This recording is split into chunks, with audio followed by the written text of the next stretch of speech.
কয়েকদিন আগেও যেই ডোনাল্ড ট্রাম্প বলেছিলেন ইরানকে শায়েস্তা করতে বড় নৌবহর পাঠানো হয়েছে, আজ সেই ট্রাম্পই আবার বলছেন ওরা চুক্তি করতে চায়। প্রশ্ন হলো, কি এমন ঘটল যে যুদ্ধের হুমকি থেকে হঠাৎ করে আলোচনার কথা বলছেন ট্রাম্প? এর উত্তর লুকিয়ে আছে ইরানের সাম্প্রতিক সামরিক প্রস্তুতিতে। যুক্তরাষ্ট্র যখন মধ্যপ্রাচ্যে পাঠিয়েছে তাদের শক্তিশালী বিমানবাহী রণতরী ইউএসএস আব্রাহাম লিঙ্কন, তখন ইরান বসে থাকেনি, বরং তেহরান পাল্টা চাল দিয়েছে আরও শক্তভাবে। ইরান হরমুজ প্রণালীতে একের পর এক সাবমেরিন নামিয়েছে। এর মধ্যে আছে ফাতা ক্লাস আধা ভারী আক্রমণ সাবমেরিন, গাদির ক্লাস ছোট কিন্তু অত্যন্ত স্টেলথ সাবমেরিন। এই সাবমেরিনগুলো আকারে ছোট কিন্তু কাজের দিক থেকে ভয়ঙ্কর। এগুলো মূলত কাছ থেকে হঠাৎ আঘাত হানার জন্য তৈরি, বিশেষ করে বিমানবাহী রণতরীর মতো বিশাল লক্ষ্যবস্তুর বিরুদ্ধে।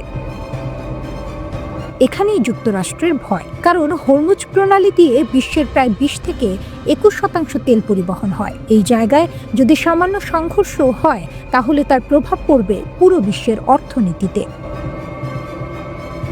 ঠিক এই সময়েই ইরানি রাষ্ট্রীয় মিডিয়া প্রকাশ করে একটি চাঞ্চল্যকর সিমুলেশন ভিডিওতে দেখা যায় একটি মার্কিন বিমানবাহী রণতরী সমুদ্রে চলেছে। তারপর ইরানের ভেতর থেকে ছোড়া হচ্ছে একটি হাইপারসনিক ক্ষেপণাস্ত্র, আর মুহূর্তের মধ্যেই সেই ক্যারিয়ারটি 2 টুকরো হয়ে যাচ্ছে। ভিডিওটি প্রতীকী হলেও বার্তাটা খুব স্পষ্ট, আমরা পারি।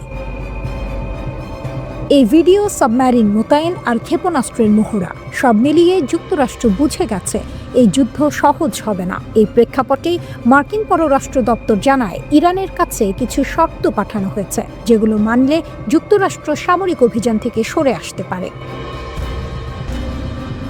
এই শর্তগুলোর মধ্যে আছে ইরানের পারমাণবিক কর্মসূচি বন্ধ করা, ব্যালিস্টিক ক্ষেপণাস্ত্র উন্নয়ন থামানো, মধ্যপ্রাচ্যে ইরানের মিত্র গোষ্ঠীগুলোকে সমর্থন না দেয়া। অর্থাৎ যুক্তরাষ্ট্র এখনও চাপ দিচ্ছে, কিন্তু যুদ্ধের বদলে আলোচনা চায়।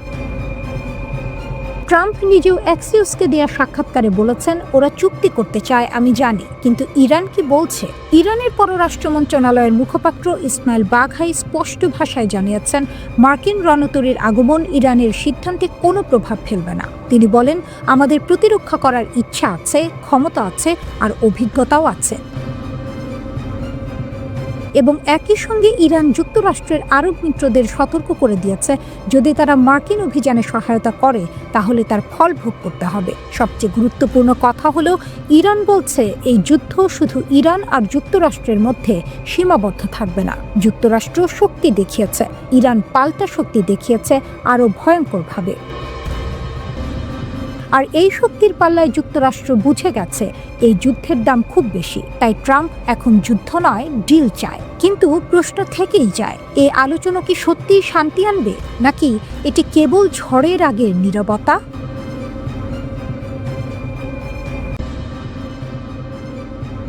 ট্রাম্পকে ইরানে হামলা দেরি করতে বলে ইসরায়েলের আকাশ প্রতিরক্ষার দুর্বলতা ফাঁস করে দিলেন নেতানিয়াহু। ইসরায়েলের সামরিক বাহিনী আইডিএফ টানা কয়েকদিন একের পর এক বার্তা দিয়েছে, তারা পুরোপুরি প্রস্তুত, আকাশ প্রতিরক্ষা শক্তিশালী, যে কোনো হুমকি মোকাবিলায় সক্ষম। কিন্তু বাস্তবে যা ঘটেছে তা একেবারেই ভিন্ন। ইসরায়েলের প্রধানমন্ত্রী বেনিয়ামিন নেতানিয়াহু গোপনে মার্কিন প্রেসিডেন্ট ডোনাল্ড ট্রাম্পকে অনুরোধ করেছেন ইরানের ওপর এখনই হামলা না করতে। এই অনুরোধের মধ্য দিয়েই ইসরায়েলের তথাকথিত অভেদ্য আকাশ প্রতিরক্ষা ব্যবস্থার একটি বড় ফাঁক প্রকাশ হয়ে পড়েছে। প্রশ্নটা খুব সহজ, যদি ইসরায়েল সত্যিই প্রস্তুত থাকে তাহলে হামলা থামাতে বলল কেন? গত 2 বছরে 2024 থেকে 2025 সালে ইসরায়েল 3 বার ইরানের হামলা সামলেছে। প্রায় 800 ব্যালিস্টিক ক্ষেপণাস্ত্র, সঙ্গে হুথি ও হিজবুল্লাহর শত শত রকেট ও ড্রোন প্রতিহত করেছে। একই সময়ে ইসরায়েলি বিমান বাহিনী ইরানের ক্ষেপণাস্ত্র ভান্ডারও ব্যাপকভাবে ক্ষতিগ্রস্ত করেছে। যুদ্ধের আগে ইরানের কাছে ছিল আনুমানিক 2500 ব্যালিস্টিক ক্ষেপণাস্ত্র ও 400-এর বেশি লঞ্চার। এর প্রায় অর্ধেক ধ্বংস হয়েছে। এখন যুক্তি দিয়ে দেখলে মনে হতে পারে ইরান দুর্বল, ইসরায়েল শক্তিশালী। তাহলে ভয় কোথায়? ভয়টা প্রযুক্তিতে নয়, সংখ্যায়। ইসরায়েল ব্যালিস্টিক ক্ষেপণাস্ত্র ঠেকাতে মূলত অ্যারো ইন্টারসেপ্টরের ওপর নির্ভর করে, কিন্তু প্রতিটি অ্যারো ইন্টারসেপ্টরের দাম কয়েক মিলিয়ন ডলার। শুধু জুন 2025-এর ইরান যুদ্ধে ইসরায়েল ও যুক্তরাষ্ট্র মিলিয়ে 1.48 থেকে 1.58 বিলিয়ন ডলার খরচ হয়েছে শুধু ক্ষেপণাস্ত্র প্রতিরোধে। এত বড় খরচের পর বাস্তবতা হলো ইসরায়েলের ইন্টারসেপ্টর মজুদ এখনো পুরোপুরি পূরণ হয়নি। এই কারণেই জার্মানির সঙ্গে অ্যারো বিক্রির চুক্তি নিয়ে ইসরায়েল এত আগ্রহী। বড় পরিসরে উৎপাদন হলে ভবিষ্যতে দ্রুত ইন্টারসেপ্টর বানানো সম্ভব হবে, কিন্তু সেটার ফল পেতে সময় লাগবে। এর সঙ্গে আরেকটি বিষয় যোগ করতে হয়, এবার যুক্তরাষ্ট্র আগের মতো বড় পরিসরে ইসরায়েলের আকাশ প্রতিরক্ষায় সরাসরি সহায়তা দেয়নি। ফলে নেতানিয়াহুর কাছে হিসাবটা দাঁড়ায় এমন, ইরানের ক্ষেপণাস্ত্র কমেছে ঠিকই, কিন্তু ইসরায়েলের প্রতিরোধ ক্ষমতার স্টকও কমে গেছে। আর এখানেই ভয়। মনে রাখতে হবে, ইসরায়েলের বহু প্রশংসিত প্রতিরক্ষা ব্যবস্থা আয়রন ডোম, ডেভিড স্লিং, আয়রন বিম এসব ব্যালিস্টিক ক্ষেপণাস্ত্র ঠেকাতে পারে না। এগুলো মূলত ড্রোন, রকেট ও ক্রুজ মিসাইলের জন্য। ব্যালিস্টিক ক্ষেপণাস্ত্র মানে অ্যারো। এখন প্রশ্ন হলো, ইসরায়েল আবার কতদিনে এমন জায়গায় যাবে যেখানে নেতানিয়াহু নিশ্চিন্তে বলতে পারবেন আরেকটা বড় ইরানি হামলাও আমরা সামলাতে পারবো? এই সময়টুকুই ইরানের জন্য সুযোগ। যুদ্ধের আগে ইরান প্রতি মাসে প্রায় ৩০০টি নতুন ক্ষেপণাস্ত্র বানানোর সক্ষমতা রাখত। এখন আশঙ্কা করা হচ্ছে কয়েক বছরের মধ্যে তাদের ভান্ডার ৪,০০০ থেকে ৮,০০০ ক্ষেপণাস্ত্রে পৌঁছাতে পারে। ইসরায়েলের রেড লাইন ঠিক কোথায় তা প্রকাশ্যে বলা হয়নি, কিন্তু এই সংখ্যাগুলোই ইঙ্গিত দেয়, ইরান যদি আবার পুরনো অবস্থায় ফিরে যায় বা সেটাকেও ছাড়িয়ে যায়, তখন পরিস্থিতি আরো ভয়ঙ্কর হবে। সমস্যা হলো, কে দ্রুত উৎপাদন বাড়াতে পারে? ইরান কি ক্ষেপণাস্ত্র দ্রুত বানাবে, নাকি ইসরায়েল দ্রুত অ্যারো ইন্টারসেপ্টর তৈরি করতে পারবে? আরেকটি বাস্তব কারণও আছে। নেতানিয়াহু হয়তো ভাবছিলেন ২০২৬ সালের জানুয়ারিতে যদি ইরানের পাল্টা হামলায় ইসরায়েলি নাগরিক মারা যায়, ঘরবাড়ি ধ্বংস হয়, তাহলে জনগণকে কি জবাব দেবেন? বিশেষ করে যখন ইরানের পারমাণবিক কর্মসূচি আপাতত থেমে আছে আর যুক্তরাষ্ট্রের হামলা থেকে তাৎক্ষণিক বড় লাভ স্পষ্ট নয়। সব মিলিয়ে ট্রাম্পকে দেওয়া নেতানিয়াহুর সেই অনুরোধ একটাই কথা বলে, ইসরায়েল যতই শক্তিশালী দেখাক, বাস্তবে সে এখন পুরোপুরি নিরাপদ বোধ করছে না।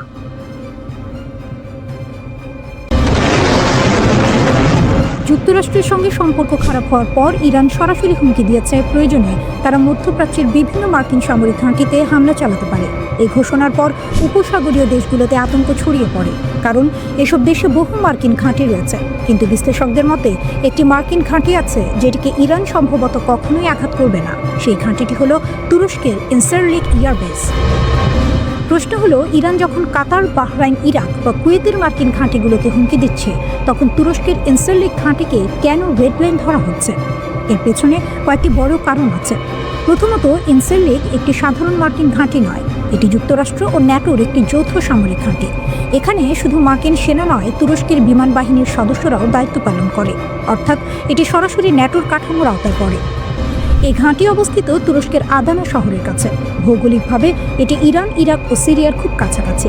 ফলে মধ্যপ্রাচ্যের যে কোনো সংকটে যুক্তরাষ্ট্র ও ন্যাটো এখান থেকে খুব দ্রুত প্রতিক্রিয়া জানাতে পারে। ইনসারলিকে নিয়মিতভাবে যুদ্ধ বিমান, জ্বালানি বহনকারী ট্যাঙ্কার বিমান, পরিবহন বিমান ও নজরদারি বিমান মোতায়েন থাকে। এখান থেকে নজরদারি, আকাশে জ্বালানি সরবরাহ এবং জরুরি সামরিক অভিযানের প্রস্তুতি নেওয়া হয়। কিন্তু সবচেয়ে সংবেদনশীল বিষয়টি হলো, এই ঘাঁটিতে মার্কিন পারমাণবিক অস্ত্র রয়েছে। খোলা সূত্রের তথ্য অনুযায়ী ইনসারলিকে ২০ থেকে ৫০টি পর্যন্ত B-61 পারমাণবিক বোমা সংরক্ষিত আছে। এগুলো ন্যাটোর নিউক্লিয়ার শেয়ারিং ব্যবস্থার অংশ। এই কারণেই সামরিক বিশেষজ্ঞরা বলছেন, ইনসারলিকে হামলা মানে শুধু যুক্তরাষ্ট্র নয়, পুরো ন্যাটো জোটের সঙ্গে সরাসরি সংঘাতে জড়িয়ে পড়া। কারণ তুরস্ক ন্যাটোর সদস্য, আর ন্যাটোর আর্টিকেল 5 অনুযায়ী কোনো একটি সদস্য রাষ্ট্রে হামলা হলে সেটাকে পুরো জোটের ওপর হামলা হিসেবে ধরা হয়। তবে এখানেও একটি জটিলতা আছে। কিছু আন্তর্জাতিক আইন বিশেষজ্ঞ বলছেন, যদি ইরান দাবি করে যে তারা যুক্তরাষ্ট্রের আগের হামলার জবাবে প্রতিশোধ নিয়েছে, তাহলে ন্যাটোর ভেতরে আর্টিকেল 5 কার্যকর করা নিয়ে বিতর্ক হতে পারে, কারণ জাতিসংঘের আত্মরক্ষার আইন এখানে জটিল হয়ে যায়। তবুও বাস্তবতা হলো, ইনসারলিকে আঘাত করা ইরানের জন্য ভয়ঙ্কর ঝুঁকিপূর্ণ সিদ্ধান্ত হবে। আর একটি গুরুত্বপূর্ণ কারণ হলো তুরস্কের সামরিক শক্তি। যুক্তরাষ্ট্রের পর ন্যাটোর মধ্যে তুরস্কের সেনাবাহিনী দ্বিতীয় বৃহত্তম। ২০২৬ সালের গ্লোবাল ফায়ার পাওয়ার র্যাঙ্কিংয়ের তুরস্ক বিশ্বের শীর্ষ 10টি সামরিক শক্তির একটি, যেখানে ইরান অনেক পিছিয়ে। তুরস্কের নিজস্ব ড্রোন যেমন বায়রাক্তার TB2, আনকা, আকিনসি ইতিমধ্যেই বিভিন্ন যুদ্ধে কার্যকারিতা প্রমাণ করেছে। পাশাপাশি রয়েছে অভিজ্ঞ যুদ্ধ বিমান বাহিনী। বিশ্লেষকদের মতে, যদি ইরান তুরস্কের মাটিতে হামলা চালায়, তাহলে আঙ্কারা আরও শক্তভাবে ওয়াশিংটনের পাশে দাঁড়াবে। এতে ইরান কূটনৈতিকভাবে আরও একঘরে হয়ে পড়বে। অন্যদিকে যুক্তরাষ্ট্রের মধ্যপ্রাচ্যে প্রায় ৪০ থেকে ৫০ হাজার সেনা রয়েছে। কাতারের আল উদেদ ঘাঁটি, বাহরাইনের নৌঘাঁটি, সংযুক্ত আরব আমিরাত, সৌদি আরব, ইরাক, কুয়েত সব জায়গায় মার্কিন উপস্থিতি রয়েছে। এমনকি মার্কিন রণতরী ইউএসএস আব্রাহাম লিঙ্কনকেও মধ্যপ্রাচ্যে পাঠানো হয়েছে।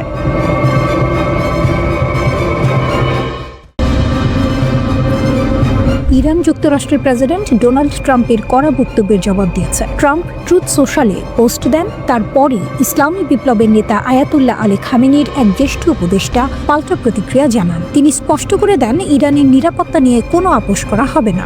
রিয়ার অ্যাডমিরাল আলী শামখানি সতর্ক করে বলেন, মিথ্যা অজুহাতে যদি কোনো বিদেশি শক্তি ইরানের দিকে হাত বাড়ায়, তবে সেই হাত দেশটিতে পৌঁছানোর আগেই কেটে ফেলা হবে। তিনি বলেন, এমন জবাব দেওয়া হবে যার জন্য দীর্ঘদিন অনুশোচনা করতে হবে। এক্সে দিয়া এক তীব্র বার্তায় শামখানি বলেন, আমেরিকার তথাকথিত উদ্ধার কাকে বলে তা ইরানি জনগণ খুব ভালো করেই জানে। ইরাক ধ্বংস, আফগানিস্তানে বিশৃঙ্খলা আর এখন গাজায় রক্তপাত, তার ভাষায় এটিই আমেরিকার হস্তক্ষেপের প্রকৃত ইতিহাস। এদিকে ট্রাম্পের মন্তব্যের সরাসরি জবাব দিয়েছেন ইরানের প্রতিরক্ষামন্ত্রী আজিজ নাসিরজাদে। তিনি স্পষ্টভাবে বলেন, কোনো বিদেশি হস্তক্ষেপ হলে ইরান এক মুহূর্ত দেরি না করে পূর্ণ শক্তিতে জবাব দেবে। বার্তাটি পরিষ্কার, হুমকি দিয়ে ইরানকে ভয় দেখানো যাবে না। সীমা লঙ্ঘন করলে তার ফল ভোগ করতে হবে। জীবনযাত্রার ব্যয় বৃদ্ধির প্রতিবাদে বিক্ষোভ আরও ভয়াবহ রূপ নেয়। ইরানের ভেতরে এবং বাইরে উত্তেজনা বাড়ছে। এই পরিস্থিতিতে ডোনাল্ড ট্রাম্প ইরানকে কঠোর হুঁশিয়ারি দিয়েছেন। ট্রুথ সোশ্যালে দেয়া এক বার্তায় তিনি বলেন, যুক্তরাষ্ট্র লকড অ্যান্ড লোডেড অবস্থায় আছে এবং বিক্ষোভকারীদের হত্যা করা হলে হস্তক্ষেপ করবে। ট্রাম্প লেখেন, ইরান যদি শান্তিপূর্ণ বিক্ষোভকারীদের গুলি করে হত্যা করে, তবে যুক্তরাষ্ট্র তাদের রক্ষা করতে এগিয়ে আসবে। বিক্ষোভের পরিস্থিতির দিকে ইঙ্গিত করে ট্রাম্প তার পোস্টে লেখেন, শান্তিপূর্ণ বিক্ষোভকারীদের ওপর গুলি চালানো এবং তাদের হত্যা করা ইরানের পুরানো অভ্যাস। যদি তারা আরও এমনটি করে, তবে যুক্তরাষ্ট্র তাদের উদ্ধারে এগিয়ে আসবে। আমরা পুরোপুরি প্রস্তুত এবং যে কোনো পদক্ষেপ নিতে তৈরি আছি। ইরান থেকে আসা নতুন ভিডিওগুলো দেখাচ্ছে দেশটি ভয়ঙ্কর উত্তেজনার মধ্যে রয়েছে এবং আন্দোলন আরও বিপজ্জনক পর্যায়ে ঢুকছে। রাতের অন্ধকারে রাস্তায় জ্বলছে আগুন। 5 দশকের মধ্যে প্রথমবার রাজতন্ত্রপন্থী স্লোগান খোলাখুলিভাবে রাস্তায় শোনা যাচ্ছে, যা সরাসরি ধর্মীয় শাসন ও সর্বোচ্চ নেতার চ্যালেঞ্জ। এক ইসরায়েলি মন্ত্রী লেখেন, আমি ইরানের জনগণের পাশে আছি। এক মার্কিন সিনেটর বলেন, শাসক গোষ্ঠীর দুর্বলতা প্রকাশ হয়ে গেছে এবং আয়াতুল্লাহদের দিন ফুরিয়ে আসছে। তবে ইরান সরকার দাবি করছে তাদের দেশকে দুর্বল করার জন্য বিদেশি শক্তি চক্রান্ত করছে, আর তাই ইরানের নেতৃত্ব দাঁড়িয়েছে লোহার মতো শক্ত হয়ে। যেখানে অনেক দেশ চাপে মাথা নত করে, সেখানে ইরান দাঁড়িয়ে বলছে, আমরা ভয় পাই না। আমাদের জনগণ জানে এই প্রতিবাদের পেছনে বিদেশি ষড়যন্ত্র আছে। আমেরিকা, ইসরায়েল চায় ইরানকে অস্থির করতে। দীর্ঘদিনের পশ্চিমা নিষেধাজ্ঞা এবং গত বছরের জুন মাসে ইসরায়েল ও যুক্তরাষ্ট্রের বিমান হামলায় পারমাণবিক ও সামরিক অবকাঠামো ক্ষতিগ্রস্ত হওয়ায় ইরানের অর্থনীতি বর্তমানে একরকম খাদের কিনারে পৌঁছেছে। এই পরিস্থিতিতে বিক্ষোভ দমনে কঠোর অবস্থানের পাশাপাশি আলোচনার প্রস্তাব দিয়েছে তেহরান সরকার।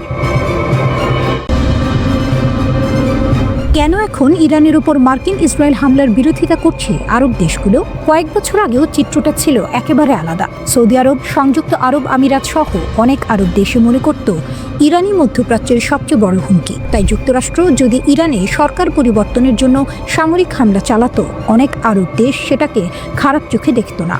কিন্তু 2025 সালের শেষে এসে পরিস্থিতি নাটকীয়ভাবে বদলে গেছে। আজ সেই আরব দেশগুলোই যারা একসময় ইরানের বিরোধী ছিল, এখন যুক্তরাষ্ট্রকে অনুরোধ করছে ইরানের উপর হামলা করবেন না। প্রশ্ন হলো, হঠাৎ এই বদল কেন? এর উত্তর লুকিয়ে আছে ইসরায়েলের সাম্প্রতিক আচরণে। ইসরায়েলের গ্রেটার ইসরায়েল পরিকল্পনা গত প্রায় 2.5 বছর ধরে আরব নেতারা এক ভয়ঙ্কর বাস্তবতা সামনে থেকে দেখছেন। ইসরায়েল শুধু গাজায় হামলা চালাচ্ছে না, বরং ধীরে ধীরে পুরো অঞ্চলে নিজেদের প্রভাব বিস্তৃত করছে। ইসরায়েলের কিছু কট্টর নেতা প্রকাশ্যেই বলেছেন তাদের লক্ষ্য একটি গ্রেটার ইসরায়েল, যার সীমানা কি ইরাকের ইউফ্রেটিস নদী থেকে মিশরের নীল নদ পর্যন্ত। এই চিন্তাধারার বাস্তব প্রতিফলন আমরা দেখেছি গাজায় ভয়াবহ গণহত্যা, পশ্চিম তীরে অবৈধ বসতি বাড়ানো, সিরিয়া ও লেবাননের ভূখণ্ডে সরাসরি হামলা। কিন্তু সবচেয়ে বড় ধাক্কা আসে 2025 সালের সেপ্টেম্বর মাসে। কাতারে ইসরায়েলের হামলা আরবদের চোখ খুলে দেয়। সেই মাসে ইসরায়েল সরাসরি হামলা চালায় কাতারে, যে দেশটি আবার যুক্তরাষ্ট্রের ঘনিষ্ঠ মিত্র। আরব নেতারা তখন বুঝে যান আজ কাতার, কাল কে। এর আগে 2025 সালের জুনে ইসরায়েলের চাপে যুক্তরাষ্ট্র ইরানের ওপর বিমান হামলা চালায়, যার লক্ষ্য ছিল ইরানের পারমাণবিক কর্মসূচি ধ্বংস করা। এই ঘটনাগুলো একসঙ্গে আরব বিশ্বকে স্পষ্ট বার্তা দেয় ইসরায়েল এখন পুরো অঞ্চলে একক আধিপত্য চায়।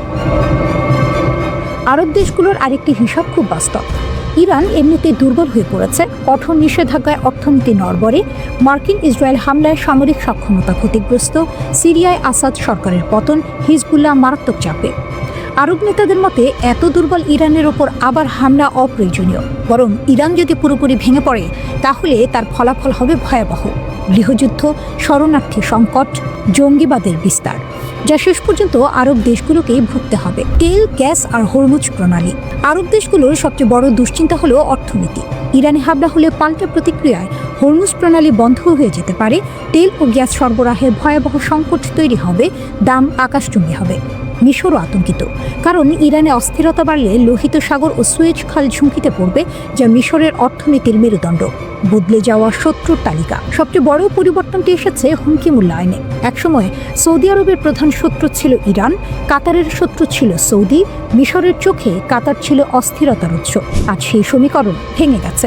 আজ অধিকাংশ আরব দেশের চোখে সবচেয়ে বড় হুমকি ইসরায়েল, কারণ সীমান্ত মানে না, আন্তর্জাতিক আইন মানে না, প্রকাশ্যে ভূখণ্ড দখলের কথা বলে। আরব নেতারা ভয় পাচ্ছেন ইসরায়েল হয়তো ইতোমধ্যেই গ্রেটার ইসরায়েলের পথে। ইসরায়েলের লাগামহীন আগ্রাসন আর মার্কিন সমর্থন আজ এমন এক পরিস্থিতি তৈরি করেছে যেখানে বিভক্ত আরব বিশ্বও একটি বিষয়ে একমত হচ্ছে: এই আগুন আর বাড়ানো যাবে না।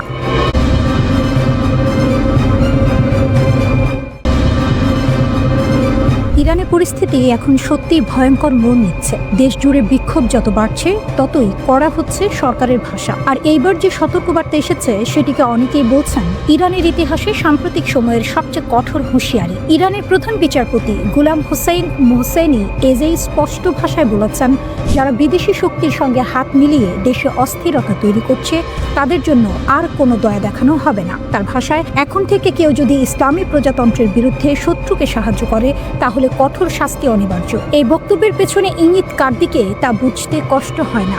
ইরানের রাষ্ট্রীয় গণমাধ্যম সরাসরি যুক্তরাষ্ট্র ও ইসরায়েলের নাম উল্লেখ করেছে। বলা হয়েছে, এই দুই দেশ প্রকাশ্যেই ইরানের অভ্যন্তরীণ বিষয়ে হস্তক্ষেপ করছে, টুইট করছে, বক্তব্য দিচ্ছে, চাপ সৃষ্টি করছে। ইরানের সর্বোচ্চ নেতা আয়াতুল্লাহ আলী খামেনিও একই সুরে কথা বলেছেন। তিনি বলেছেন, এই বিক্ষোভ স্বতঃস্ফূর্ত নয়, এর পেছনে রয়েছে বিদেশি শক্তির উস্কানি। তার মতে, শত্রুরা চায় ইরান ভেঙে পড়ুক, কিন্তু ইরান মাথা নত করবে না। কিন্তু প্রশ্ন হলো, এই বিক্ষোভ শুরুই বা হলো কেন? এর শুরু অর্থনীতি থেকে। ডিসেম্বরে তেহরানের গ্র্যান্ড বাজারে দোকানিরা দোকান বন্ধ করে দেন, কারণ ইরানি মুদ্রার ভয়াবহ পতন। এই অর্থনৈতিক ক্ষোভই ধীরে ধীরে রূপ নেয় রাজনৈতিক বিক্ষোভে। বিক্ষোভ ছড়িয়ে পড়ে ইলাম, লোরেস্তান, কেরমানশাহ, হামাদান সহ পশ্চিম ও দক্ষিণ পশ্চিমাঞ্চলে। মানবাধিকার সংগঠনগুলো বলছে, দমন পীড়ন ভয়াবহ আকার নিয়েছে। একটি কুর্দি পর্যবেক্ষক গোষ্ঠীর দাবি, প্রথম 10 দিনেই গ্রেপ্তার হয়েছে 1,500-এর বেশি মানুষ। নিহতের সংখ্যা 35 ছাড়িয়েছে বলে দাবি করা হচ্ছে, যদিও সরকারিভাবে ইরান কোনো সংখ্যা জানায়নি। রাষ্ট্রীয় সংবাদ মাধ্যম অবশ্য বলছে সহিংসতা হয়েছে। ব্যাংকে আগুন, দোকান লুট, পুলিশের সঙ্গে গুলির লড়াই, এসব ঘটনার কথা তারা তুলে ধরছে। মালিক শাহীতে জানাজার সময় সরকার বিরোধী স্লোগান দেওয়ার পর পরিস্থিতি নিয়ন্ত্রণের বাইরে চলে যায় বলে দাবি করা হয়েছে। এর মধ্যে আন্তর্জাতিক চাপ বাড়ছে। মার্কিন প্রেসিডেন্ট ডোনাল্ড ট্রাম্প প্রকাশ্যে বলেছেন, যদি ইরানি নিরাপত্তা বাহিনী বিক্ষোভকারীদের ওপর গুলি চালায় তাহলে যুক্তরাষ্ট্র হস্তক্ষেপ করতে পারে। এই বক্তব্য ইরানকে আরও ক্ষুব্ধ করেছে, কারণ 1 বছরেরও কম সময় আগে ইরানের পারমাণবিক স্থাপনায় যুক্তরাষ্ট্র ও ইসরায়েল হামলা চালিয়েছিল, যাকে ইরান এখনও জাতীয় অপমান হিসেবে দেখে। ইরানের বক্তব্য পরিষ্কার, তারা মনে করে যুক্তরাষ্ট্র ও ইসরায়েল যুগের পর যুগ ধরে ইরানের শত্রু। তাদের ভাষায়, এই দুই শক্তি ইরানের বিজ্ঞানী, কমান্ডার, এমনকি শিশুদের মৃত্যুর জন্য দায়ী। অন্যদিকে মানবাধিকার সংস্থাগুলো সতর্ক করছে, হাসপাতাল থেকে আহত বিক্ষোভকারীদের গ্রেপ্তার করা হচ্ছে, যা আন্তর্জাতিক আইনের সরাসরি লঙ্ঘন। সব মিলিয়ে ইরান এখন এক ভয়ঙ্কর সন্ধিক্ষণে দাঁড়িয়ে। একদিকে চরম অর্থনৈতিক সংকট, অন্যদিকে বিদেশি হস্তক্ষেপের আশঙ্কা। পুতিন তৎপর হয়ে উঠেছেন যখন ট্রাম্প খামেনিকে সরাসরি হুমকি দিয়েছেন। সম্ভাব্য ইরান ইসরায়েল যুদ্ধের আগে চীন ও রাশিয়া বড় ধরনের পদক্ষেপ নিয়েছে। বেলারুশের যুদ্ধ বিমান ইরানে পৌঁছেছে। রাশিয়ার সাহায্য এসেছে যখন ইরান সরকার বিরোধী বিক্ষোভ এবং সাইবার আক্রমণের মোকাবিলা করছে। 2 দিনে অন্তত 4টি আলিয়াসিন 76 মিলিটারি কার্গো বিমান তেহরানে অবতরণ করেছে। বিমানগুলো বেলারুশের দিকে যাচ্ছিল। ডিফেন্স আউটলেট মিলিটানি এটা দাবি করেছে। তারা উন্মুক্ত সূত্রের তথ্য এবং public air traffic tracking data data ব্যবহার করেছে। মিলিটানি উল্লেখ করেছে বিমানগুলো বেলারুশ এবং ইরানের মধ্যে রুট ভ্রমণ করছিল, সরাসরি ফ্লাইট নয়, মধ্যবর্তী বা প্রযুক্তিগত স্টপ ব্যবহার করছিল। মিলিটানি আরও বলেছে এটি এলিয়াসিন বিমান রাশিয়ান ও চীনা উৎসের মিলিটারি কার্গো বহন করছিল। এটি ইরান ও বেলারুশকে সরবরাহ দেওয়ার জটিল চেইন নির্দেশ করে। এলিয়াসিন পরিবহন বিমান ভারী মিলিটারি যন্ত্রপাতি, বড় পরিমাণ গোলা বারুদ এবং বড় উপাদান দীর্ঘ দূরত্বে বহনের জন্য ডিজাইন করা হয়েছে। এই ফ্লাইটের খবর এসেছে ঠিক একই দিনে যখন মার্কিন প্রেসিডেন্ট ডোনাল্ড ট্রাম্প সম্ভাব্য সামরিক পদক্ষেপের হুমকি দিয়েছেন। ট্রাম্প সতর্ক করেছেন যে ইরানি কর্তৃপক্ষ যদি শান্তিপ্রিয় বিক্ষোভকারীদের সহিংসভাবে হত্যা করে, যুক্তরাষ্ট্র হস্তক্ষেপ করবে। তিনি ঘোষণা করেছেন যুক্তরাষ্ট্র লকড এবং লোডেড এবং প্রস্তুত আছে। যদি ইরান বিক্ষোভ দমন করতে কঠোর ব্যবস্থা নেয়, যুক্তরাষ্ট্র তখন ব্যবস্থা নেবে। ইরান বড় ধরনের বিক্ষোভের মুখোমুখি। এই বিক্ষোভ একাধিক শহর এবং অঞ্চলে ছড়িয়ে পড়েছে। ইরানি মিডিয়া এবং মানবাধিকার সংস্থাগুলো নতুন মৃত্যুর খবর জানিয়েছে। অস্থিরতা মূলত সরকারের তীব্র মুদ্রা পতন এবং মৌলিক পণ্যের দাম বৃদ্ধির কারণে শুরু হয়েছে। ব্যবসায়ী, দোকানদার এবং বিশ্ববিদ্যালয়ের শিক্ষার্থীরা বিক্ষোভে যোগ দিয়েছে। সাইবার হামলা ইরানকে দোলাচলে ফেলাচ্ছে। 1 জানুয়ারি ইরানের সরকার ঘোষণা করেছে এটি বিশ্বের অন্যতম বৃহত্তম সাইবার হামলা প্রতিহত করেছে। টেলিকমিউনিকেশন মন্ত্রী বলেছেন হামলা ইরানের যোগাযোগ পরিকাঠামোকে লক্ষ্য করেছিল। রাষ্ট্রীয় সংবাদ মাধ্যম প্রেস টিভি এটি সম্প্রচার করেছে। কর্তৃপক্ষ জানিয়েছে আক্রমণ বিশ্বব্যাপী 1,20,000-এর বেশি উৎস থেকে চালানো হয়েছিল। তারা বলেছে এটি বিশ্বের 12টি বড় সাইবার আক্রমণের মধ্যে স্থান পেয়েছে। ইরানি কর্তৃপক্ষ জানিয়েছে 28 ডিসেম্বরের হামলা দেশীয় সাইবার প্রতিরক্ষা সরঞ্জাম এবং আন্তর্জাতিক অংশীদারদের সহযোগিতায় প্রতিহত করা হয়েছে। এই সাইবার আক্রমণ ঘটে এমন সময় যখন ইসরায়েলের সাথে ইরানের ব্যালিস্টিক ক্ষেপণাস্ত্র প্রোগ্রাম নিয়ে নতুন সংঘাতের আশঙ্কা বাড়ছে। রিপোর্ট অনুযায়ী ইসরায়েলের প্রধানমন্ত্রী সম্প্রতি মার্কিন প্রেসিডেন্টের সঙ্গে বৈঠক করেছেন। তিনি সম্ভাব্য ইরানি লক্ষ্যবস্তুতে হামলার পুরনো পরিকল্পনা উপস্থাপন করেছেন। ওই ব্রিফিং এর পর ট্রাম্প বললেন ইরান যদি পুনর্নির্মাণ বা ক্ষেপণাস্ত্র ক্ষমতা বাড়ায়, যুক্তরাষ্ট্র পুনরায় আঘাতের সম্ভাবনা উড়িয়ে দেয়নি। তেহরান ট্রাম্প ও নেতানিয়াহুকে সতর্ক করেছে নতুন কোনো হামলা হলে কঠোর প্রতিক্রিয়া জানানো হবে। এটি দ্রুত উত্তেজনা বৃদ্ধির ঝুঁকি নির্দেশ করে। ভেনেজুয়েলার প্রেসিডেন্ট নিকোলাস মাদুরোকে আটক শুধু আঞ্চলিক সংকট নয়, এটি এখন বিশ্বব্যাপী কূটনৈতিক দ্বন্দ্বের সূচনা করেছে। আমেরিকার সেনারা যখন মাদুরোকে আটক করল, চীন হঠাৎ থেমে থাকার রোষ প্রকাশ করল। 2 দশক ধরে লাতিন আমেরিকায় বিনিয়োগ, ঋণ, তেল চুক্তি, কৌশলগত অবস্থান সবই চীনের হাত থেকে ছিনিয়ে যাওয়ার ঝুঁকিতে। পাশাপাশি চীন সরাসরি আমেরিকাকে হুঁশিয়ারি দিল মাদুরো এবং তার স্ত্রী সেলিয়া ফ্লোরেসকে অবিলম্বে মুক্তি দিতে হবে। ভেনেজুয়েলার সরকারকে উৎখাত করার প্রচেষ্টা বন্ধ করতে হবে। সব সমস্যার সমাধান কূটনৈতিক আলোচনার মাধ্যমে করতে হবে। চীন বলল এই ঘটনা গভীরভাবে উদ্বেগজনক। চীনের পররাষ্ট্র মন্ত্রণালয় স্পষ্টভাবে জানিয়েছে যুক্তরাষ্ট্রের এই কাজ আন্তর্জাতিক আইন লঙ্ঘন করেছে। মাদুরো এবং তার স্ত্রী নিরাপত্তা নিশ্চিত করা, অবিলম্বে মুক্তি দেয়া, ভেনেজুয়েলার সরকারকে বেদখল না করার জন্য চাপ দেয়া এবং সব সমস্যার সমাধান কূটনৈতিক আলোচনার মাধ্যমে করার আহ্বান জানানো হয়েছে। কিন্তু চীনের সবচেয়ে বড় উদ্বেগ কেবল কূটনীতি নয়, অর্থ, তেল, প্রভাব সবই জড়িত। গত 2 দশকে চীন ভেনেজুয়েলায় ঢেলাচ্ছে $100 বিলিয়ন বেশি ঋণ, অবকাঠামো, শক্তি প্রকল্প, মহাকাশ সহযোগিতা, কৌশলগত বিনিয়োগ সবকিছু। ভেনেজুয়েলার কাছে চীনের ঋণের পরিমাণ প্রায় $15.6 বিলিয়ন। বিনিয়োগের মাধ্যমে চীন লাতিন আমেরিকায় প্রভাব বিস্তার করছিল। ভেনেজুয়েলা হয়ে উঠেছিল চীনের জন্য গুরুত্বপূর্ণ দ্বার। ডোনাল্ড ট্রাম্প ক্ষমতায় আসার আগে হুগো সাভেজের অধীনে ভেনেজুয়েলা চীনের দরজা খুলেছিল, আর এখন মাদুরোকে আটক করার মুহূর্তে তিনি চীনের লাতিন আমেরিকা বিশেষ প্রতিনিধি কুশির সঙ্গে বৈঠক করেছিলেন। চীনের প্রেসিডেন্ট শি জিনপিং গত বছর $9.2 বিলিয়ন ক্রেডিট লাইন ঘোষণা করেছিলেন লাতিন আমেরিকা ও ক্যারিবিয়ান অঞ্চলের জন্য। ভেনেজুয়েলার মূল সম্পদ হলো তেল। বিশ্বের অন্যতম বড় তেল রিজার্ভ এখানে রয়েছে। দৈনিক প্রায় 1 মিলিয়ন ব্যারেল উৎপাদন হয়, যার বেশিরভাগই চীনের কাছে যায়। মাদুরোর আটক শুধু লাতিন আমেরিকার সংকট নয়, এটি এখন বৈশ্বিক শক্তিদ্বন্দ্ব। চীন সরাসরি জানিয়েছে যুক্তরাষ্ট্রের এই কর্মকাণ্ড প্রচণ্ড শক্তির ব্যবহার এবং তা সীমা লঙ্ঘন করেছে। চীনের পররাষ্ট্র মন্ত্রণালয় বলেছে ভেনেজুয়েলার সার্বভৌমত্ব লঙ্ঘিত হয়েছে। বেইজিং আমেরিকাকে হেজিমনিক আচরণের জন্য দোষারোপ করেছে এবং সতর্ক করেছে এই পদক্ষেপ লাতিন আমেরিকা ও ক্যারিবিয়ান অঞ্চলে শান্তি ও নিরাপত্তাকে হুমকিতে ফেলবে। ইরান এবং রাশিয়া সরাসরি যুক্তরাষ্ট্রকে তোপ দেবেছে। তেহরান বলেছে এই অভিযান অবৈধ, এটি বৈশ্বিক স্থিতিশীলতাকে ক্ষুণ্ণ করতে পারে এবং বিপজ্জনক উদাহরণ স্থাপন করে। মস্কো বলেছে বলেছে, কূটনীতি ছেড়ে সাফল্যহীন শত্রুতা সৃষ্টি হয়েছে, তীব্র সংঘাত নিয়ন্ত্রণের বাইরে চলে যেতে পারে। বেইজিং, তেহরান এবং মস্কো সব বড় শক্তি এক হয়ে যুক্তরাষ্ট্রের পদক্ষেপের বিরুদ্ধে দাঁড়িয়েছে। ভেনেজুয়েলার প্রেসিডেন্ট মাদুরোর আটক এখন শুধু রাজনৈতিক বা সামরিক ঘটনা নয়, এটি বিশ্বব্যাপী শক্তি ভারসাম্যকে নতুন করে চ্যালেঞ্জ করছে। অর্থ, তেল, প্রভাব সবকিছুর উপর দাঁড়িয়ে চীনকে এখন সবচেয়ে বড় ক্ষতিগ্রস্ত হিসেবে দেখা হচ্ছে। লাতিন আমেরিকার দীর্ঘমেয়াদী কৌশলগত পরিকল্পনা এবং বিশ্বব্যাপী কূটনৈতিক অবস্থান হুমকির মুখে। একজন মানুষকে গ্রেপ্তার করা আর একটা পুরো দেশ আক্রমণ করে সেই মানুষকে ধরে নিয়ে যাওয়া, এই দুয়ের মধ্যে আকাশ পাতাল পার্থক্য আছে। কিন্তু ডোনাল্ড ট্রাম্প ঠিক সেটাই করেছেন ভেনেজুয়েলার প্রেসিডেন্ট নিকোলাস মাদুরোর ক্ষেত্রে। আন্তর্জাতিক আইন অনুযায়ী এটি ভয়ঙ্কর একটি নজির। প্রশ্ন হচ্ছে, ট্রাম্প কি এখানেই থামবেন? মাদুরোকে অপহরণের মাত্র 2 দিনের মধ্যেই ট্রাম্পের বক্তব্যে ইঙ্গিত মিলছে তার সামনে হয়তো আরও একটি টার্গেট লিস্ট আছে। মানচিত্র খুলে দেখলে বোঝা যায় তার নজর মূলত লাতিন আমেরিকার দেশগুলোর দিকে। প্রথমেই আসে কলম্বিয়া, দক্ষিণ আমেরিকার 4র্থ বৃহত্তম দেশ, জনসংখ্যা প্রায় 5,20 লাখ। দেশটি তেল, সোনা, রূপা ও তামার মতো গুরুত্বপূর্ণ প্রাকৃতিক সম্পদে ভরপুর। কলম্বিয়ার প্রেসিডেন্ট গুস্তাভো পেট্রো দেশটির প্রথম বামপন্থী প্রেসিডেন্ট। ট্রাম্প তাকে একেবারেই পছন্দ করেন না। ট্রাম্প সরাসরি অভিযোগ করেছেন পেট্রো নাকি কোকেন উৎপাদন ও পাচারের সঙ্গে জড়িত। পরে ট্রাম্প পরিষ্কার করেন তিনি কলম্বিয়ায় মার্কিন অপারেশন চালানোর সম্ভাবনা উড়িয়ে দিচ্ছেন না। কলম্বিয়া এতে ক্ষুব্ধ। প্রেসিডেন্ট পেট্রো বলেছেন ট্রাম্প তার বিরুদ্ধে মিথ্যা অপবাদ দিচ্ছেন। পরিস্থিতি চরমে গেলে অস্ত্র হাতে নেওয়ার কথাও বলেছেন তিনি। অর্থাৎ একটি সরাসরি সামরিক সংঘাতের আশঙ্কা তৈরি হয়েছে। এরপর আসে কিউবা, ফিদেল কাস্ট্রোর দেশ, জনসংখ্যা প্রায় 1,10 লাখ। কিউবা বহু দশক ধরে মার্কিন নিষেধাজ্ঞার মধ্যে রয়েছে। দেশটির বর্তমান প্রেসিডেন্ট মিগেল দিয়াজ কানেল। মজার বিষয় হলো, কিউবার কথা প্রথম বলেন মার্কিন পররাষ্ট্রমন্ত্রী মার্কো রুবিও। তিনি বলেন কিউবা গুরুতর সমস্যায় পড়তে পারে। ট্রাম্পের প্রতিক্রিয়া ছিল ঠান্ডা কিন্তু ভয়ঙ্কর। তিনি বলেন কিউবাকে আক্রমণ করতে হবে না, দেশটি এমনিতেই পড়ে যাবে।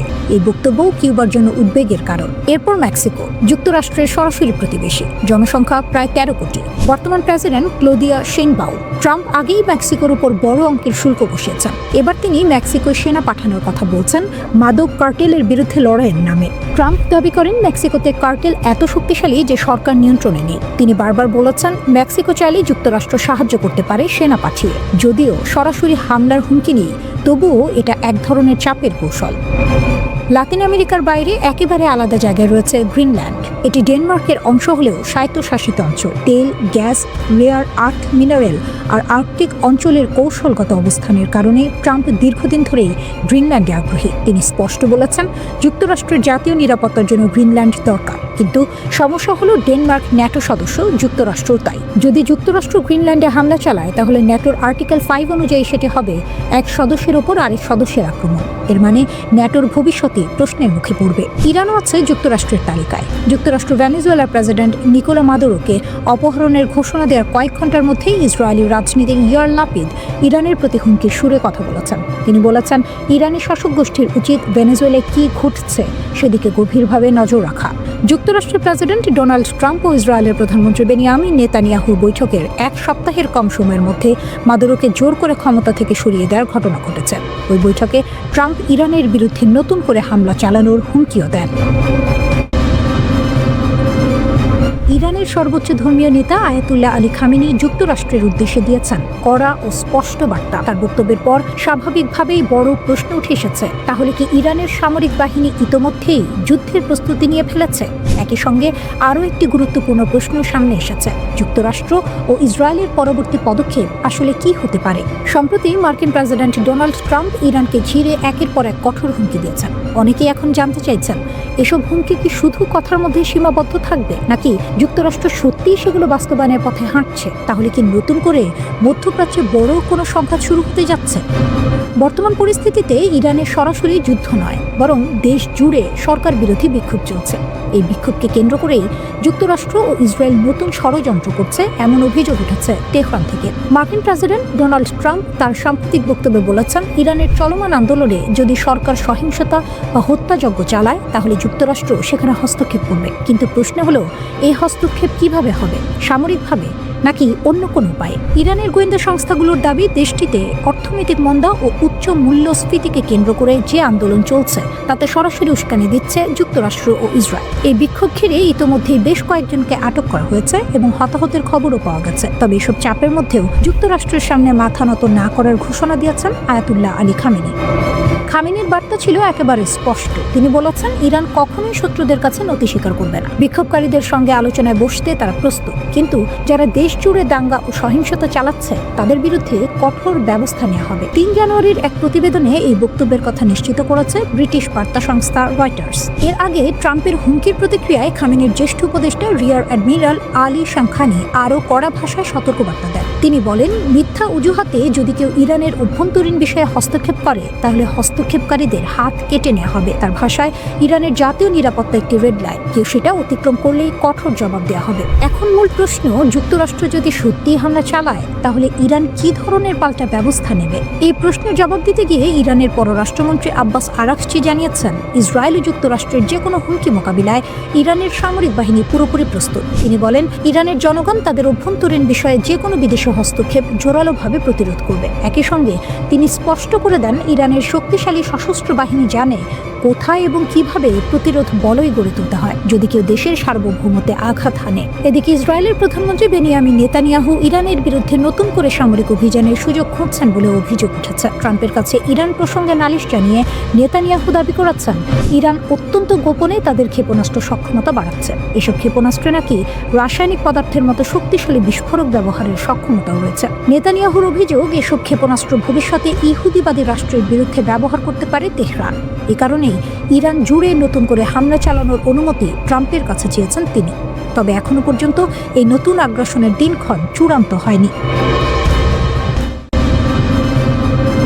তুরস্ক বনাম ইসরায়েল, আফ্রিকার নতুন খেলা। যখন সারা দুনিয়া ভেনেজুয়েলা, ইরান আর গ্রিনল্যান্ড নিয়ে ব্যস্ত, ঠিক তখনই আফ্রিকার এক কোণে শুরু হচ্ছে এক গুপ্ত কিন্তু অত্যন্ত গুরুত্বপূর্ণ সংঘাত। এই সংঘাতটি তুরস্ক এবং ইসরায়েলের। এটা শুধু অর্থনীতি বা কূটনীতি নয়, এটা সামরিক, গোয়েন্দা এবং শক্তির খেলা। জানুয়ারির 6 তারিখ তুরস্কের গোয়েন্দা প্রধান ইব্রাহিম কালিন ঘোষণা করলেন, পুরো আফ্রিকা এখন তুরস্কের কৌশলগত অগ্রাধিকার। এই ঘোষণা এসেছে ঠিক কয়েক সপ্তাহ পরে, যখন ইসরায়েল প্রথমবারের মতো সোমালিল্যান্ডকে স্বাধীন রাষ্ট্র হিসেবে স্বীকৃতি দিল। সোমালিল্যান্ড হলো এমন একটি অঞ্চল যা দশকের পর দশক ধরে স্বশাসিত, কিন্তু আনুষ্ঠানিকভাবে সোমালিয়ার অংশ। ইসরায়েলের লক্ষ্য এখানে সামরিক আধার তৈরি করা, যাতে তারা হুথি বাহিনীর হুমকি মোকাবিলা করতে পারে এবং লোহিত সাগরের নৌ পরিবহন রক্ষা করতে পারে। আর তুরস্ক, তারা আফ্রিকার হৃদয়ে নিজের প্রভাব বিস্তার করতে চাইছে, শক্তি, অর্থনীতি এবং কূটনীতিতে সামঞ্জস্য বজায় রেখে।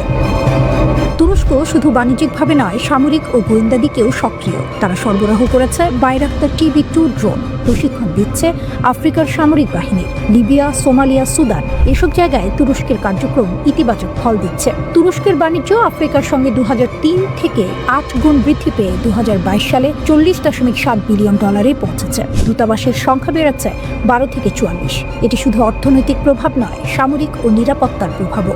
ইসরায়েলের সোমালিল্যান্ড স্বীকৃতি তুরস্কের প্রভাবকে সরাসরি চ্যালেঞ্জ করছে। সোমালিয়া এই স্বীকৃতিকে অবৈধ ঘোষণা করেছে। তুরস্ক, মিশর এবং জিবুতি একসঙ্গে দাঁড়িয়ে ইসরায়েলের পদক্ষেপের বিরুদ্ধে কঠোর প্রতিবাদ জানিয়েছে। তুরস্ক আফ্রিকায় বিনিয়োগ করছে অবকাঠামো, মানবিক সহায়তা, সামরিক প্রশিক্ষণ এবং কূটনৈতিক সমর্থন দিয়ে। এটি শুধু সহমর্যাদা নয়, বরং দীর্ঘমেয়াদী কৌশলগত পরিকল্পনা। আফ্রিকায় শুরু হয়েছে নতুন গ্রেট গেম, সাহেল অঞ্চল, হর্ন অফ আফ্রিকা। এখানে তুরস্কের গোয়েন্দা কার্যক্রম, বিশেষ বাহিনী প্রশিক্ষণ এবং গোপন অভিযান বাড়ছে। ইসরায়েলের পদক্ষেপ তুরস্কের প্যান আফ্রিকান মডেলকে হুমকির মুখে ফেলেছে। এই সংঘাত ভবিষ্যতে শুধু হর্ন অফ আফ্রিকা নয়, পুরো আফ্রিকায় তুরস্ক এবং ইসরায়েলের প্রভাবকে প্রভাবিত করতে পারে। ভেনেজুয়েলা বা ইরান নিয়ে আমরা যতই আলোচনা করি, আফ্রিকা এখন গোপন সামরিক এবং কূটনৈতিক যুদ্ধক্ষেত্র হয়ে উঠেছে। তুরস্ক এবং ইসরায়েলের এই সংঘাত আগামী বছরগুলোতে নতুন মাত্রা যোগ করতে পারে। কে জিতবে আফ্রিকার এই নতুন খেলা?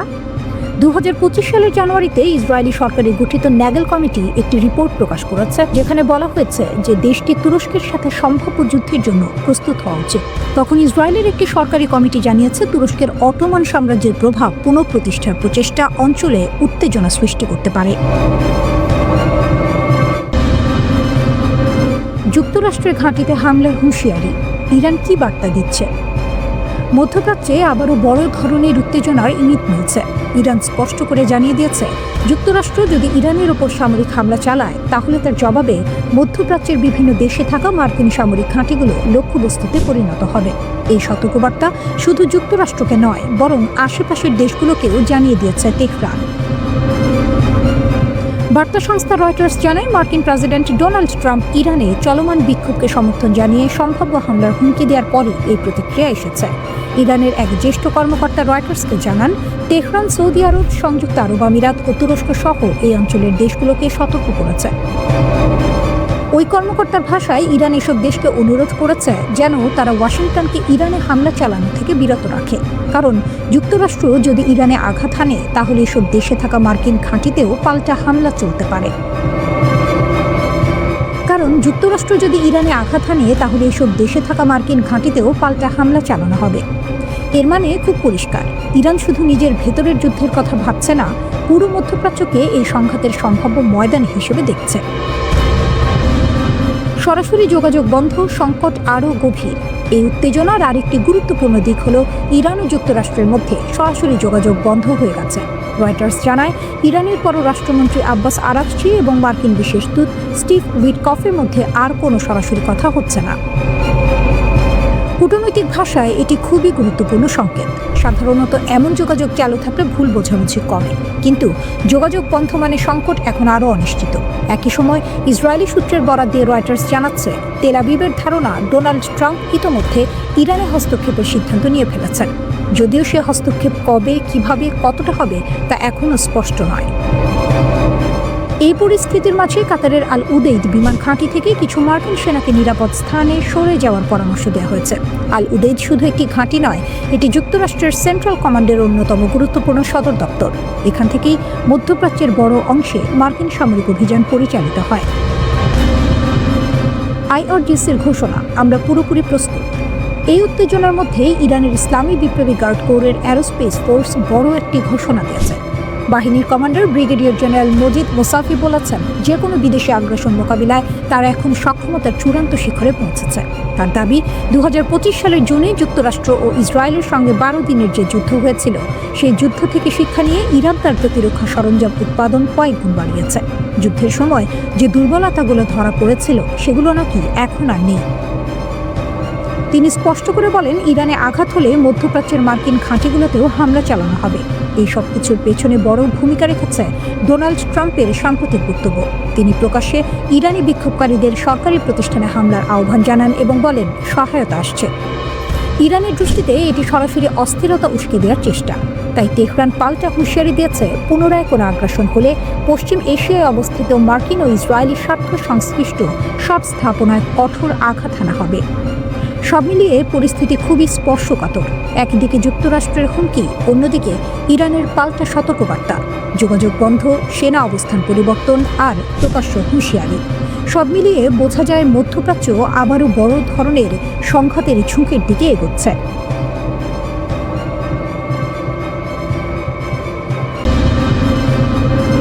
ইরান জুড়ে অশান্তির আগুন এখন ছড়িয়ে পড়েছে। রাস্তায় হাজার হাজার মানুষ নেমে এসেছে, অর্থনীতি ডুবে যাচ্ছে, আর দেশের ধর্মীয় শাসক গোষ্ঠী এমন সময় স্থিতিশীলতা ফিরিয়ে আনতে পারছে না। বিদেশি চাপ ক্রমেই বাড়ছে। ডিসেম্বরে তেহরানে শুরু হওয়া ছোটখাটো ক্ষোভ এখন পুরো দেশের 31 প্রদেশে ছড়িয়ে পড়েছে। শুরু হয়েছিল রিয়ালের দরপতন নিয়ে ক্ষোভ থেকে। গ্র্যান্ড বাজারের ব্যবসায়ীরা হঠাৎ ক্ষুব্ধ হয়ে রাস্তায় নেমেছিলেন। ধীরে ধীরে তরুণেরা এই বিক্ষোভে যোগ দিয়েছে। তবে মাসা আমিনের সময়ে যেসব নারী ও কিশোর আন্দোলনের মুখপাত্র ছিলেন, এই বিক্ষোভে তারা তুলনামূলকভাবে কম দেখা যাচ্ছে। নতুন অস্থিরতা শুরু হওয়ার পর human rights activist news agency জানাচ্ছে, অন্তত 34 বিক্ষোভকারী ও 4 নিরাপত্তা কর্মকর্তা নিহত হয়েছে। 2200 জনকে গ্রেপ্তার করা হয়েছে। বিশ্লেষকরা বলছেন, এটি শুধু অর্থনৈতিক ক্ষোভ নয়, এটি বিদ্যমান শাসন ব্যবস্থার প্রতি জনগণের গভীর হতাশার প্রতিফলন। ইরানি কর্তৃপক্ষ বিক্ষোভ দমন করতে দ্বিমুখী কৌশল অবলম্বন করছে। তারা বলছে, অর্থনৈতিক বিক্ষোভ বৈধ এবং সংলাপের মাধ্যমে সমাধান হবে। তবে একই সঙ্গে রাজপথে সহিংস সংঘর্ষে কাঁদানে গ্যাসও ব্যবহার করা হচ্ছে। ধর্মীয় শাসকরা 5 দশক পরও যুব সমাজের প্রত্যাশার সঙ্গে নিজেদের নীতি মিলিয়ে চলতে হিমশিম খাচ্ছেন। রাজপথে তরুণরা শাসক গোষ্ঠীর আদর্শকামী নীতি মেনে চলতে চায় না। পোশাক বিধি থেকে শুরু করে বিদেশ নীতি, যা ইসলামী প্রজাতন্ত্রের মূল স্তম্ভ, তা 30 বছরের কম বয়সীদের কাছে গ্রহণযোগ্য নয়। তরুণরা মুক্তভাবে বাঁচতে চায়। মাসা আমিনি কেন্দ্রিক আন্দোলনের সময় যেসব নারী হিজাব বিধির বিরুদ্ধে সরব হয়েছিল, এবার অনেক নারী জনসম্মুখে হিজাব পরতে অস্বীকৃতি জানাচ্ছেন। চলমান বিক্ষোভে মানুষ আঞ্চলিক সশস্ত্র গোষ্ঠীর প্রতি তেহরানের সমর্থনকে নিন্দা করছে। তারা স্লোগান দিচ্ছে, গাজা নয়, লেবানন নয়, আমার জীবন ইরানের জন্য। এতে দেখা যাচ্ছে দেশের মানুষের আশা ও শাসক গোষ্ঠীর অগ্রাধিকারের মধ্যে দূরত্ব কতটা। ইরানের আঞ্চলিক প্রভাবও কমে গেছে। গাজায় হামাস, লেবাননে হিজবুল্লাহ, ইয়েমেনে হুথি, ইরাকে মিলিশিয়াদের উপর আঘাত এবং সিরিয়ার শাসক বাশার আল আসাদের ক্ষমতাচ্যুত হওয়ার প্রভাব পড়েছে। ইসরায়েলের হামলাও এই অঞ্চলে উত্তেজনা বাড়িয়েছে। সর্বোচ্চ নেতার সামনে সহজ পথ নেই। ভাতাঙ্কা বলেন, পূর্বের মতো দমন পীড়ন এবং সামান্য ছাড়ের কৌশল এবার কার্যকর হচ্ছে না। পরিবর্তন অনিবার্য মনে হচ্ছে। সরকারের পতন হতে পারে, তবে নিশ্চিত নয়। মধ্যপ্রাচ্যের অন্যান্য দেশে দেখা গেছে দীর্ঘকাল ক্ষমতায় থাকা শাসকরা কেবল তখনই পতিত হয় যখন বিক্ষোভ ও সামরিক হস্তক্ষেপ একত্রে ঘটে। যুক্তরাষ্ট্রের প্রেসিডেন্ট ট্রাম্প বলেছেন, নিরাপত্তা বাহিনী যদি নিরস্ত্র বিক্ষোভকারীদের উপর গুলি চালায় তিনি সমর্থন জানাবেন। তবে ইরানের সাধারণ মানুষ চায় না বিদেশি হস্তক্ষেপ। তারা চায় শান্তিপূর্ণ জীবন, বন্ধুত্ব এবং স্বাধীনতা। ইরানের সর্বোচ্চ নেতা আয়াতুল্লাহ আলী খামিনি বলছেন, দেশ শত্রুর কাছে আত্মসমর্পণ করবে না। তবে ৮৬ বছর বয়সী এই নেতা এমন একটি সময়ের মুখোমুখি যেখানে তার নীতি, পারমাণবিক ক্ষেপণাস্ত্র এবং বিদেশি প্রভাব সব চ্যালেঞ্জের মুখোমুখি। ইসরায়েলের প্রধানমন্ত্রী বেনিয়ামিন নেতানিয়াহু বলেছেন, ইরানি জনগণ তাদের ভবিষ্যতের নিয়ন্ত্রণ নিজের হাতে নিচ্ছে। এটি একটি সিদ্ধান্তমূলক মুহূর্ত। ইরানের রাস্তায় আগুন জ্বলছে, অর্থনীতি ডুবে যাচ্ছে, আর এখন দেশটির সর্বোচ্চ নেতা খুব বিরল একটি সরাসরি বার্তা দিলেন মার্কিন প্রেসিডেন্টের উদ্দেশ্যে। আয়াতুল্লাহ আলী খামিনি বলেছেন, ডোনাল্ড ট্রাম্পের হাতে ইরানের রক্ত লেপ্টে আছে। তিনি তাকে অহংকার, রক্তপাত এবং হস্তক্ষেপের জন্য দোষারোপ করেছেন। এমনকি বলেছেন, ইতিহাসে দেখেছেন শাসকরা কখনোই তাদের শক্তির শিখরে নিরাপদ থাকে না। ইরানের সব শহরের সাধারণ রাস্তাগুলো এখন যুদ্ধক্ষেত্র। মানুষ বের হচ্ছে, সরকারকে চ্যালেঞ্জ জানাচ্ছে, চলমান মুদ্রার অবমূল্যায়ন, মুদ্রাস্ফীতি এবং বাজার ভেঙে যাওয়ার ক্ষোভ প্রকাশ করছে। চিৎকার, বিক্ষোভ, সংঘর্ষ, ভাঙচুর সবকিছু মিলে গিয়েছে। এই অবস্থার মাঝে খামেনি জাতির উদ্দেশ্যে ভাষণ দিয়েছেন। বার্তাটি ছিল সরাসরি এবং ব্যক্তিগত।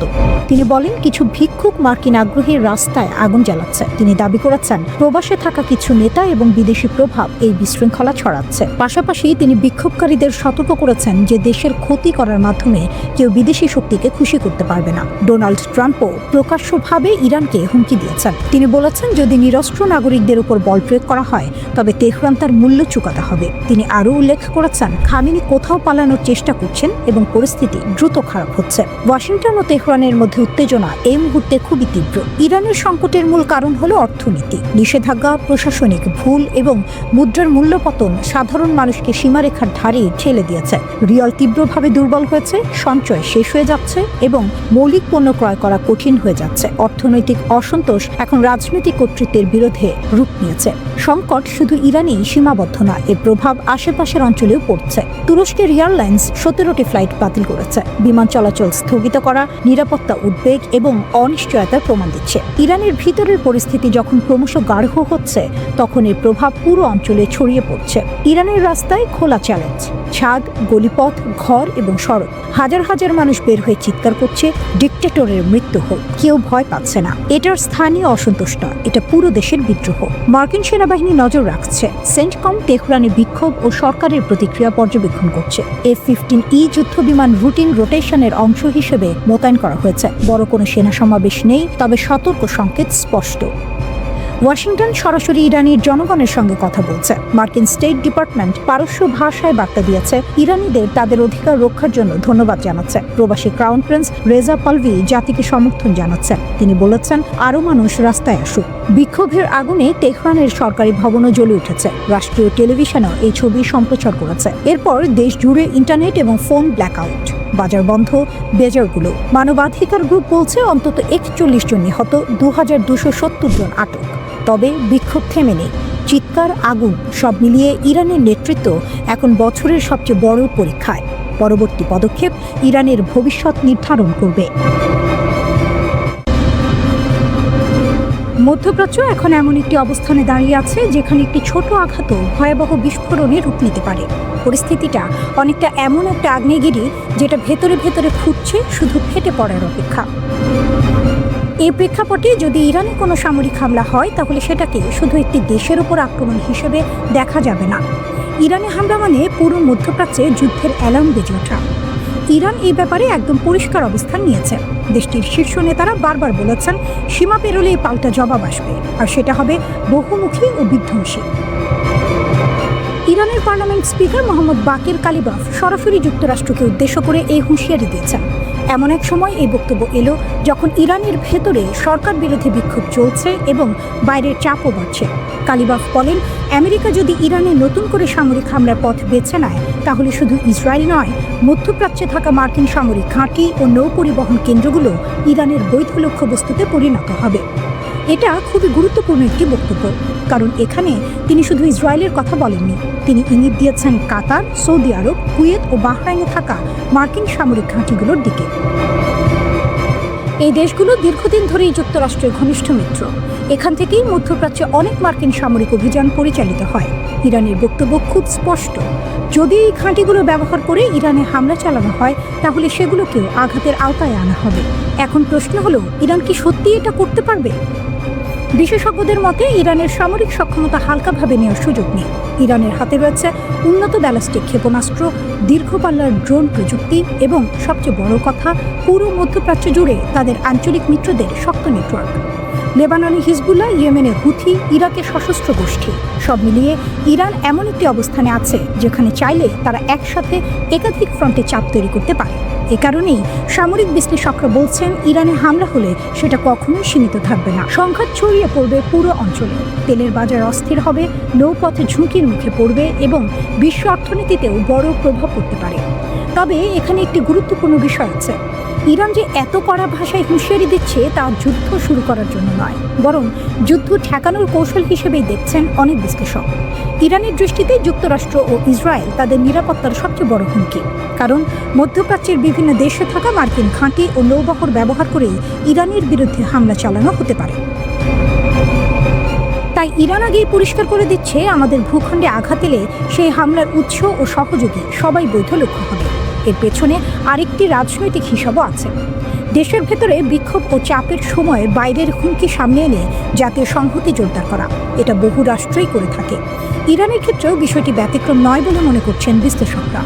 সব মিলিয়ে বলা যায়, মধ্যপ্রাচ্য এখন চরম উত্তেজনার এক বিপজ্জনক মোড়ে দাঁড়িয়ে। একটি ভুল সিদ্ধান্ত, একটি অপ্রয়োজনীয় আঘাত, আর তাতেই গোটা অঞ্চল ঢুকে যেতে পারে এমন এক সংঘাতে যার আগুন ছড়িয়ে পড়বে অনেক দূর পর্যন্ত। এই আগ্নেয়গিরি কি ফাটবে, নাকি শেষ মুহূর্তে কেউ ব্রেক টানবে? ইরানে চলমান অস্থিরতা এবং সম্ভাব্য যুদ্ধের আশঙ্কার মধ্যে এবার নতুন করে সতর্কতা জারি করেছে যুক্তরাষ্ট্র। জেরুজালেমে অবস্থিত মার্কিন দূতাবাস একটি নতুন নিরাপত্তা সতর্কবার্তা প্রকাশ করেছে, যা স্পষ্টভাবে জানিয়ে দিচ্ছে পরিস্থিতি যে কোনো সময় খারাপের দিকে যেতে পারে। মার্কিন নাগরিকদের বলা হয়েছে তারা যেন তাদের ভ্রমণ পরিকল্পনা নতুন করে পর্যালোচনা করেন এবং হঠাৎ কোনো জরুরি পরিস্থিতির জন্য প্রস্তুত থাকেন। দূতাবাস বলছে, এই সতর্কতার পেছনে রয়েছে চলমান আঞ্চলিক উত্তেজনা, যার সঙ্গে এখন সরাসরি যুক্ত হয়ে গেছে ইরানের দেশ জুড়ে চলা বিক্ষোভ এবং যুক্তরাষ্ট্র ও ইসরায়েলের বিরুদ্ধে তেহরানের ক্রমবর্ধমান হুমকি। ইরান এই মুহূর্তে কয়েক দশকের মধ্যে সবচেয়ে অস্থির সময় পার করছে। দেশ জুড়ে বিক্ষোভ, দ্রুত বিচার, কড়া নিরাপত্তা ব্যবস্থা এবং প্রতিশোধের হুঁশিয়ারি, সব মিলিয়ে পরিস্থিতি ভয়ঙ্কর রূপ নিচ্ছে। ইরানের নেতারা স্পষ্ট করে বলেছেন, যুক্তরাষ্ট্র বা ইসরায়েল যদি হস্তক্ষেপ করে তাহলে তার ফল ভোগ করতে হবে। এই বক্তব্যই পুরো অঞ্চল জুড়ে বড় সংঘাতের আশঙ্কা আরও বাড়িয়ে তুলেছে। এই প্রেক্ষাপটে ইসরায়েলে থাকা মার্কিন নাগরিকদের ব্যক্তিগত নিরাপত্তা বাড়ানোর আহ্বান জানিয়েছে দূতাবাস। সবাইকে বলা হয়েছে সতর্ক থাকতে হবে, সরকারি নির্দেশনা নিয়মিত অনুসরণ করতে হবে এবং পরিস্থিতি দ্রুত খারাপ হলে সঙ্গে সঙ্গে পদক্ষেপ নেওয়ার জন্য মানসিকভাবে প্রস্তুত থাকতে হবে। মার্কিন নাগরিকদের স্টেপ বা স্মার্ট ট্রাভেলার এনরোলমেন্ট প্রোগ্রামে নাম লেখানোর পরামর্শ দেওয়া হয়েছে, যাতে জরুরি অবস্থায় দ্রুত যোগাযোগ করা যায়। পাশাপাশি পাসপোর্ট যেন হালনাগাদ থাকে সেই বিষয়েও গুরুত্ব দেওয়া হয়েছে, কারণ হঠাৎ করেই দেশ ছাড়ার প্রয়োজন হতে পারে। এর আগে মার্কিন পররাষ্ট্র দপ্তর আরও কঠোর একটি সতর্কতা জারি করেছে। ইরানে থাকা সব মার্কিন নাগরিককে অবিলম্বে দেশ ছাড়তে বলা হয়েছে। ভাষাটি ছিল খুবই কঠিন এবং সরাসরি। বলা হয়েছে, কোনো ধরনের সাহায্য, সুরক্ষা বা উদ্ধার অভিযান আশা করা যাবে না। অর্থাৎ যদি কেউ সমস্যায় পড়ে, যুক্তরাষ্ট্র কিছুই করতে পারবে না। এখনই ইরান ছাড়ুক। এই বার্তায় কার্যত পৌঁছে দেওয়া হয়েছে মার্কিন নাগরিকদের কাছে। ইরানে চলমান বিক্ষোভ ইতিমধ্যেই ভয়াবহ রূপ নিয়েছে। পুলিশের সঙ্গে সংঘর্ষে বহু মানুষ নিহত হয়েছে। সরকার ব্যাপক ধরপাকড় শুরু করেছে। দেশের বড় অংশে ইন্টারনেট ও মোবাইল নেটওয়ার্ক বন্ধ করে দেওয়া হয়েছে। সরকারের দাবি, এসব বিক্ষোভ বিদেশি শক্তির উস্কানিতে হচ্ছে। মার্কিন ভার্চুয়াল দূতাবাস জানিয়েছে, এমনকি শুধু আমেরিকান পাসপোর্ট বহন করাও গ্রেপ্তারের কারণ হতে পারে। দ্বৈত নাগরিকদের বলা হয়েছে তারা যেন শুধু ইরানি পাসপোর্ট ব্যবহার করে দেশ ছাড়েন। যারা দেশ ছাড়তে পারছেন না তাদের নিরাপদ জায়গায় আশ্রয় নেওয়া এবং খাবার, পানি, ঔষধ মজুত রাখার পরামর্শ দেওয়া হয়েছে। এই সংকটের পেছনে রয়েছে যুক্তরাষ্ট্র, ইসরায়েল ও ইরানের মধ্যে দীর্ঘদিনের উত্তেজনা। গত গ্রীষ্মে ইরানের পারমাণবিক স্থাপনায় যুক্তরাষ্ট্র ও ইসরায়েলের হামলার পর থেকেই পরিস্থিতি আরও খারাপ হয়েছে। প্রেসিডেন্ট ডোনাল্ড ট্রাম্প দাবি করেছেন, ইরানকে পারমাণবিক অস্ত্র তৈরি থেকে আটকাতেই এই হামলা করা হয়েছে, যা ইরান অস্বীকার করছে। হোয়াইট হাউস জানিয়েছে, ট্রাম্প সব বিকল্প খোলা রেখেছেন। প্রয়োজনে সামরিক শক্তি ব্যবহার করতেও তিনি পিছপা হবেন না। ইরান পাল্টা হুঁশিয়ারি দিয়েছে, যুক্তরাষ্ট্র বা ইসরায়েল হস্তক্ষেপ করলে তাদের ঘাঁটি ও সেনারা লক্ষ্যবস্তু হবে। একই সঙ্গে ইরান দাবি করেছে তারা বিদেশি গুপ্তচর ও নাশকতার প্রমাণ পেয়েছে।